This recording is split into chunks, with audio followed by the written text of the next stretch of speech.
Since the Jules Rimet Trophy was permanently awarded to Brazil, FIFA commissioned a new trophy for the 1974 World Cup, which was held in West Germany.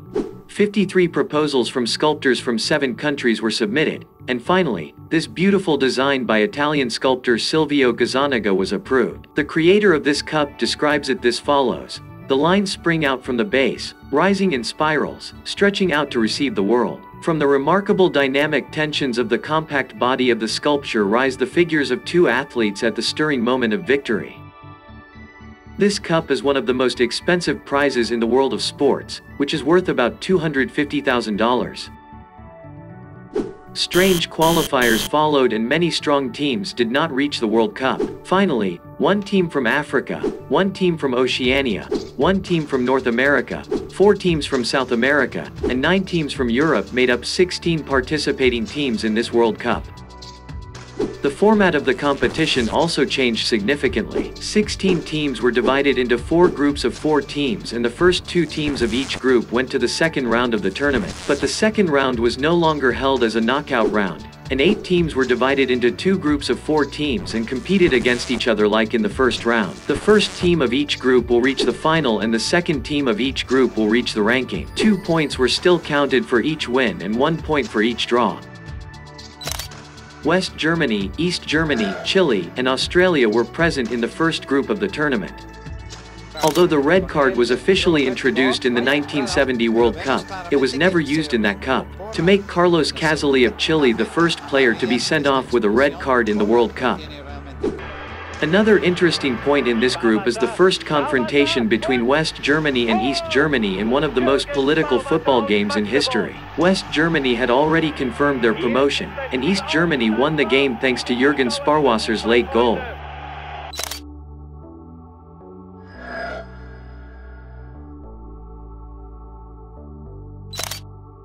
In the end, West Germany and East Germany went to the next stage with their questionable game. The second group consisted of Brazil, Yugoslavia, Scotland, and Zaire. Yugoslavia, Brazil, and Scotland drew all their games against each other, and the number of goals they scored against Zaire determined the advancing team. In this way, Zaire without a win and without scoring an important role in the promotion of Yugoslavia and Brazil to the next stage. In the third group of matches, a very important event happened. The Dutch, who returned to the World Cup after many years, unveiled the first official football philosophy. Most of the Dutch players played in Ajax, the club that was introducing total football to the world. Based on this philosophy, players no longer played in a fixed position and became defenders, midfielders, and forwards in rotation. With this technique, the Netherlands easily went to the next round.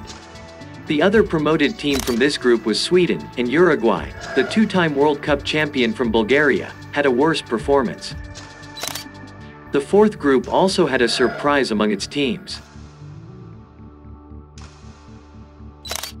Poland, making their first World Cup appearance since 1938, won all their games.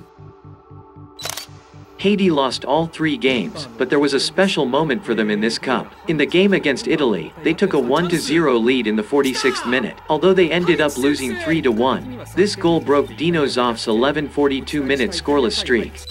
Also, this goal caused Italy to be eliminated from the tournament due to the less goal difference than Argentina. In the second round of games, Brazil, East Germany, Argentina, and the Netherlands were placed in Group A. Although the games did not officially have a semi-final match, the results went in such a way that the last match between the Netherlands and Brazil was the semi-final. The winning team went to the finals and the losing team went to the third-place playoff. Although Brazil was a very strong team, it seemed that the total football of the Dutch was invincible. In the 50th minute, Neeskens scored the first goal for the Netherlands, and 15 minutes later, the Dutch star made the 4th championship impossible for Brazil. The Netherlands reached the World Cup final for the first time. Group B included West Germany, Poland, Sweden, and Yugoslavia. The conditions of Group A were exactly repeated in Group B. Poland and West Germany won their first 2 games and it all depended on the last game between them. This sensitive and breathtaking game was followed until the 76th minute without a goal, but the Germans had a trump card, an experienced striker named Gerd Müller. Poland beat Brazil 1-0 in the ranking game and finished third. The final game was held on July 7, 1974, at the Olympia Stadion in Munich. Der neue FIFA World Cup. West Germany was led by Franz Beckenbauer.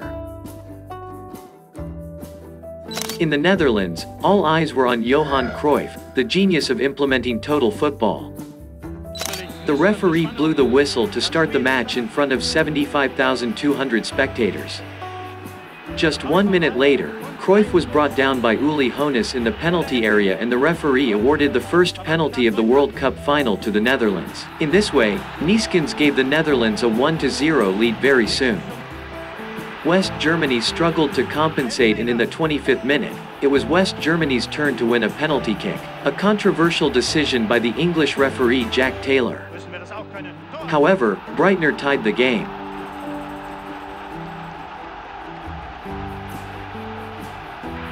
Now West Germany got the courage and in the 43rd minute, Gerd Müller scored the last goal of his professional career for West Germany. The goal that brought Gerd Müller to the record of 14 goals in the World Cup and was able to pass the record of Just Fontaine, which was 13 goals. Although both teams tried to score in the second half, Müller's last goal for Germany was also the last goal of the 1974 World Cup final. With this goal, West Germany won its second championship in the World Cup. They also won the European Championship in 1972.